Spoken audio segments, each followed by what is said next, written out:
Some midwinter gifts. As I send this, it is precisely midwinter, here in the northern hemisphere at least. Summer feels a long time ago. However, despite the darkness, midwinter has always been a time of light, a time of warmth and time of celebration. The sunlight is about to return as we sneakily pilfer it from our friends in the south. A few minutes here, a few minutes there, day by day, slowly, so slow they barely notice. Sorry, friends. In our little valley on the side of a mountain, direct sunlight has been blocked by the mountains and hills for weeks now.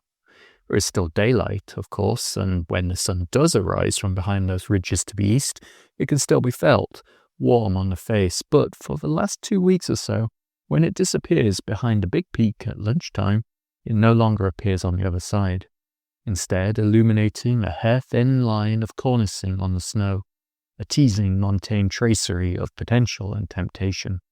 The snow is brighter on the other side of the mountain. This is a dark time when, to see the sun for all but an hour or so a day, I have to look to every other side of the valley but ours. To feel it would involve a long walk, and seeing as the river valley is oft wreathed in thick mist, a climb too. When I was peedy in Orkney, and later when I was larger in Caveness, the sunlight at midwinter carried little to no warmth. She is watery and pale, exhausted by the constant late-night parties of summer, barely capable of dragging herself above the horizon, a horizon frequently obscured by cloud and approaching weather systems spun out across the Atlantic. I appreciate the sun. She's a gift to me. She always has been. Sunlight in a blue sky, even in midwinter, tingles through me. When the snow arrives and the sun reflects, I feel dizzy with the simple, pure joy of daylight. I do not take that for granted. You may already have seen my somewhat epic post about 6 years of sharing a letter, mostly on Substack. In this, I mention that I am offering a discount on both monthly and annual subscriptions, 20% off, for as long as you stay subscribed.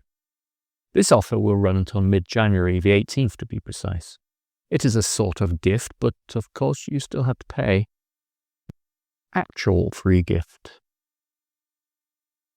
Therefore, I thought I'd send another gift your way, one for which you do not have to pay not a penny. For a limited amount of time, yet to be determined, but probably until the end of January 2026, you can read each and every chapter of each and every novelette, novella, and novel I have shared here on Substack. In total, this is 140,000 words, more or less, for free.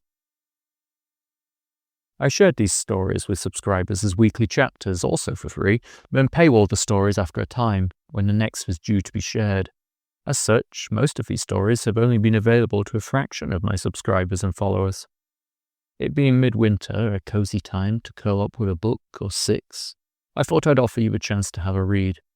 If you enjoy fantasy fiction, and especially darker fantasy fiction, there are no merry singing elves here, no happy hobbits, just characters who feel real, who have real struggles, along with some very unreal struggles, and who are not trying to be heroes or kings, just live their lives as best they can without being killed or, in some cases, eaten.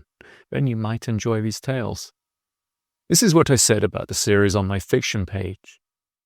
This is not grimdark, there is hope here, but it is certainly on the darker end of the spectrum, and a quick glimpse at the titles might give you an inkling that there is a lot of death.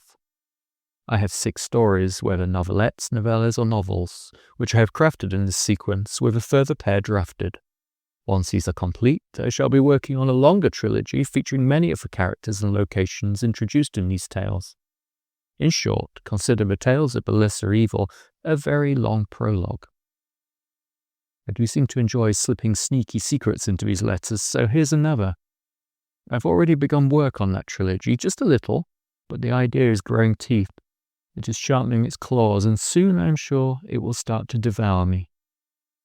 The fiction page I linked to above also includes a brief back cover blurb for each book, with links, and each book has its own introduction navigation page, as well as quick links to the next chapter embedded within every post. As I mentioned, this is a limited time offer. In 2026, I shall be releasing these books in print and digital form, something I talked about before when I said this. Self-published books live and die by the algorithmic small gods, and the ambrosia of these gods is reviews.